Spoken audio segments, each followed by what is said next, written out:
Rosner. I'm the gallery educator here at the Southern Alberta Art Gallery, and welcome to Sara Cale's Petrified.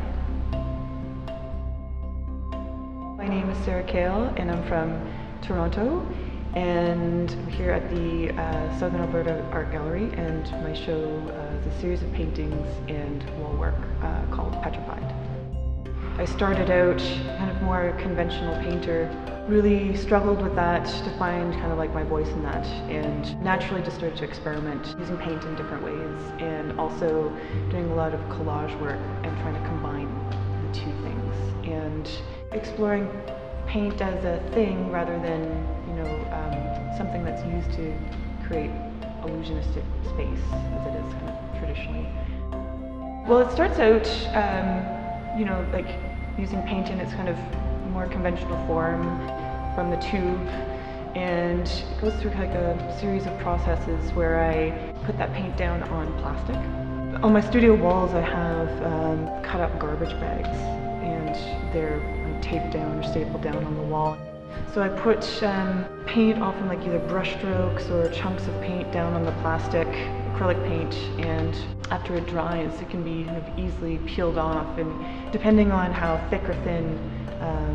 the paint's been applied, it either kind of comes out in this kind of solid, durable piece, or very kind of fragile and disintegrating and shredding, and becomes this kind of thing that you can hold in your hand, rather than directly putting it in a wet form on canvas. That time between it being on the plastic, peeling off, and then traveling over to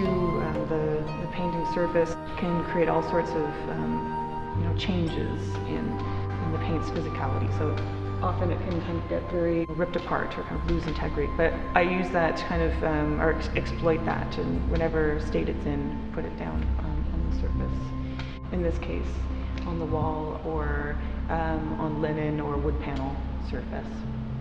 I identified strongly with abstract expressionism and early abstract painting, and kind of the impulses that sort of come out of that kind of painting, or that create that kind of painting. Still having kind of like a strong relationship to it, just naturally over time I sort of figure out how to get at it without repeating what had already been stated in those paintings, and getting at it from this collage technique where the brushstrokes kind of become like a caricature, or maybe kind of an absurd version, or even a humorous version of those kind of gestural, impulsive brushstrokes, where in fact they've been kind of meticulously crafted in this case and slowly applied, and they become more of like a meditation on that kind of paint application rather than a repeat of it. The thing that's most important to me is getting a variation in the marks, like Van Gogh drawings, where the variation in the mark is really engaging. And I've sort of tried to figure out how to do that with these, with my particular language. And I find that variation of kind of fat versus thin, big versus small, that in itself just starts to create relationships that inevitably have like a push or pull energy in the space, and so that's when the depth starts to happen. My goal, or the thing that really interests me or keeps me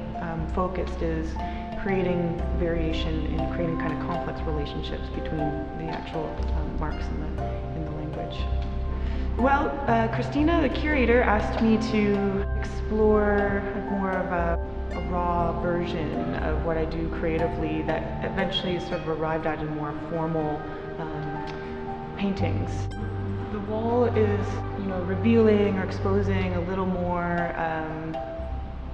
in a raw form what actually happens that might not be as kind of apparent when looking at the painting, when it's been formalized a little more.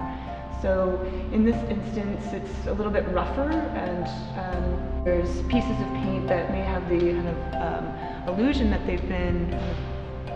conventionally or carefully painted on the wall, but in fact, they've all been, the brushstrokes have all been glued down, and in some instances, there's like pieces kind of falling off, or not glued down quite seamlessly, and so that sort of kind of tricks the eye into understanding that there's something else going on there, something like not quite right. Well, petrified to me, and another way of describing is fossilized too, like these kinds of states where the paint has been captured, maybe in an in-between state, or kind of captured in time, heading somewhere else but never quite got there, or caught in a state where the paint is become more of a caricature of the way paint would normally appear. So it's got this sort of decaying or very fragile, disintegrating look to it too, which kind of captures that fossilization, or a moment where the paint's been petrified in time.